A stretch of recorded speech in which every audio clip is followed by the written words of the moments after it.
What if the best laptop you could buy for under $600 wasn't a Chromebook, wasn't a cheap Windows machine held together by plastic and hope, but an actual MacBook from Apple in 2026? I've spent time with this machine, dug into every spec, searched for trade-offs, and put it through real-world tests. Benchmarks are all well and good for making comparisons on paper, but they never reveal the full picture. Instead, I'll be sharing my perspective after testing it out for a couple weeks, and specifically covering 4 key areas. Design. Does the Neo look and feel like a product worth the asking price? Functionality. What can it actually handle and where does it hit a wall? Usability. How does it hold up in everyday real-world use? And ultimately, who's it for? The honest answer to the question that likely connected you here in the first place. So, does Apple's cheapest MacBook feel cheap? Here's what you're getting.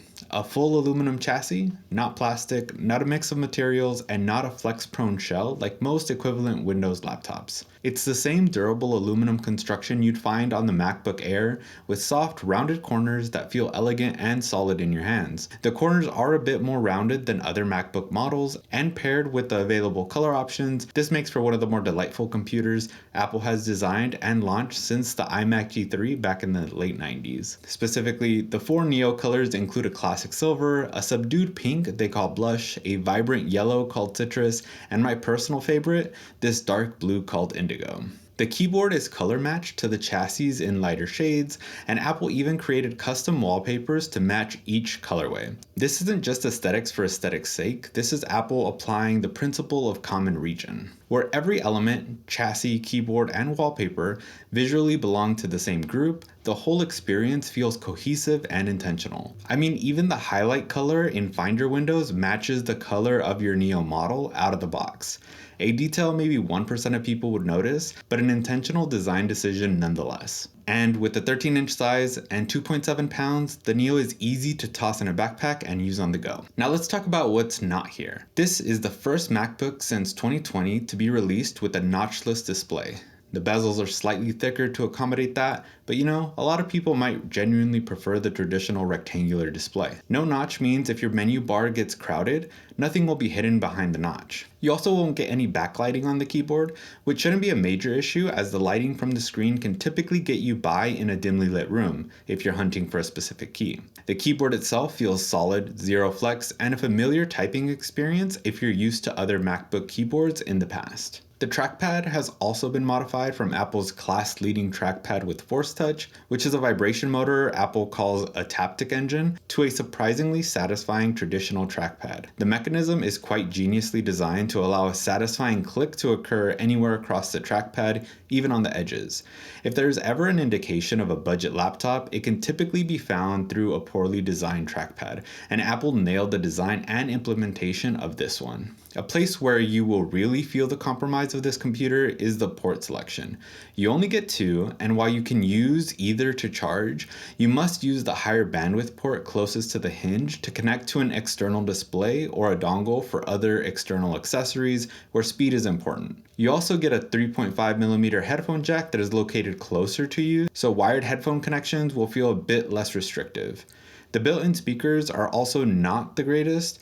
They're side-firing, which means they can be easily blocked and need to be turned up to compensate for the sound being directed away from you instead of towards you. It's not a deal breaker and definitely usable for most situations. If you're enjoying the video, do me a favor and hit the like button. It really goes a long way in helping support the channel and allowing me to make more videos like these. Functionality. Is 8GB of RAM enough? Now let's be very clear from the jump. This computer is simply not meant to compete functionally with the M series lineup of MacBook Airs and Pros. I've seen plenty of comparisons and debates online about 8GB of memory not being enough, how much longer it would take to export a 4K video when compared to these other machines, or how you won't be able to run lots of apps simultaneously. In my opinion, these conversations are completely missing the point of the Neo. The goal was never about performance, it was about access. Access to macOS, access to a new machine that feels premium without an inflated price tag, and access for students and creators to do more with fewer compromises. At the end of the day, most people aren't looking to shave seconds off of their video edits. They want something that works well enough, doesn't break the bank, and maybe comes in a fun color or two. And in my experience, that is exactly the functionality that the Neo excels at.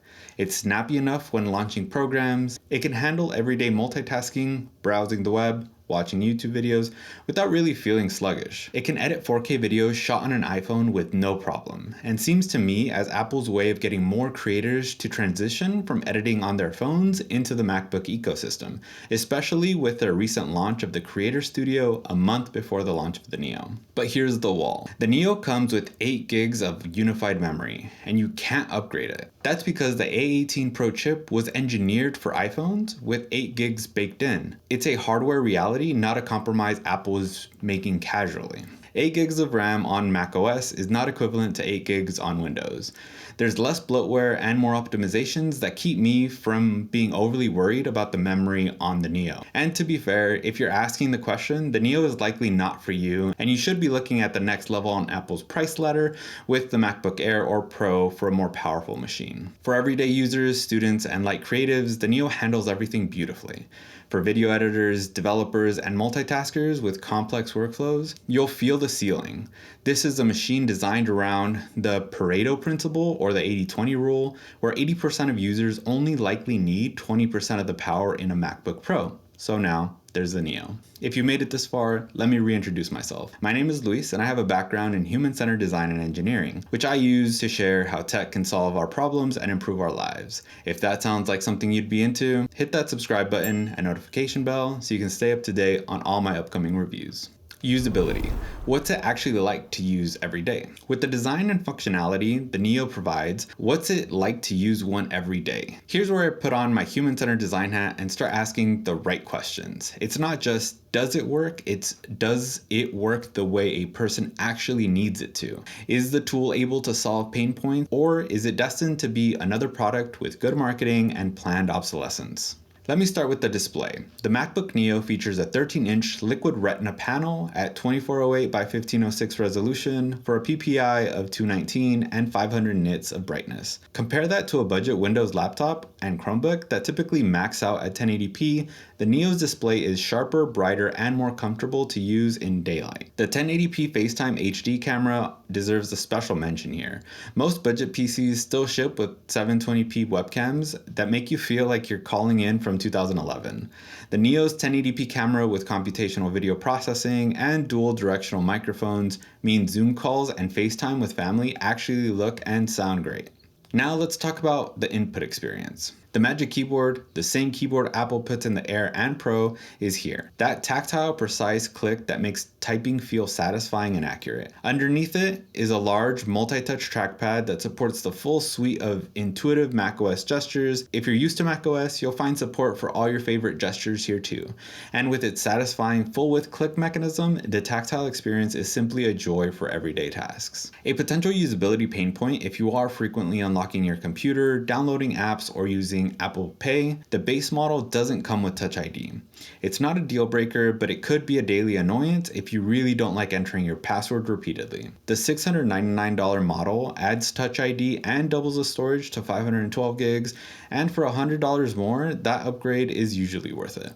The battery life is outstanding. Apple claims up to 16 hours of video streaming. Real-world testing clocked in at around 12 to 13 hours of actual use. That's a full day of classes, a cross-country flight, or a marathon work from cafe session without hunting for an outlet. This helps you find your flow state where you're fully immersed in your work without interruptions. Nothing quite breaks your flow faster than a low battery warning. The caveat here is the display brightness will be the biggest contributor to whether you hit those 12 plus hours or get closer to 6 or 7 if you're at max brightness. For everyday tasks, browsing, writing, video calls, light photo and video editing, the usability experience is genuinely excellent. Apple applied real UX discipline here, at the macOS entry level at that, and didn't hold it as an exclusive to their premier tiers. So who's this actually for? This is the question I've been building towards this whole time, and it's the most important one a human-centered designer can ask. Who is the product actually designed for?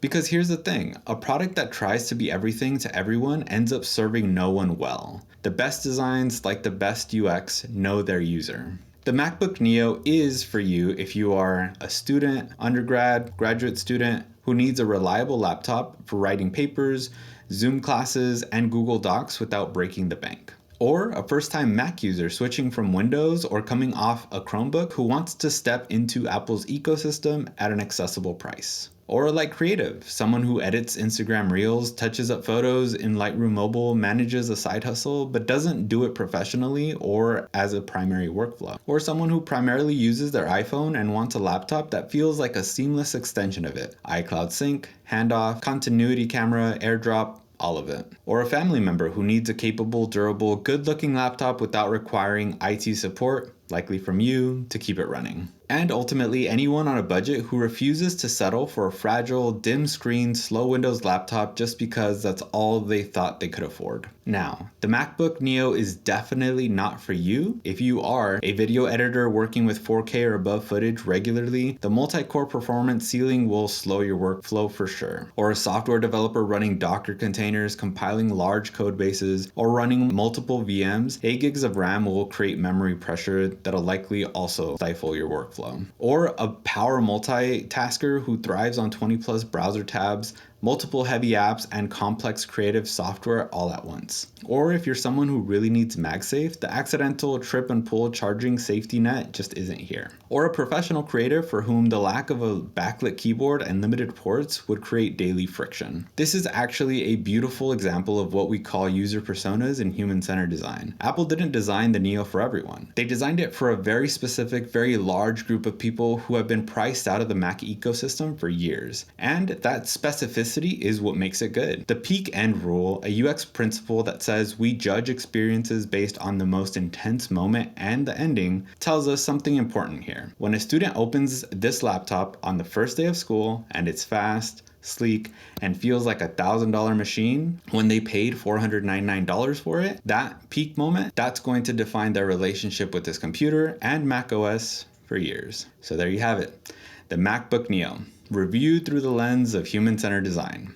Beautiful, usable, surprisingly capable, and designed with a very specific person in mind. Is that person you? Let me know in the comments. I really appreciate you for being here, and I'll catch you in the next one.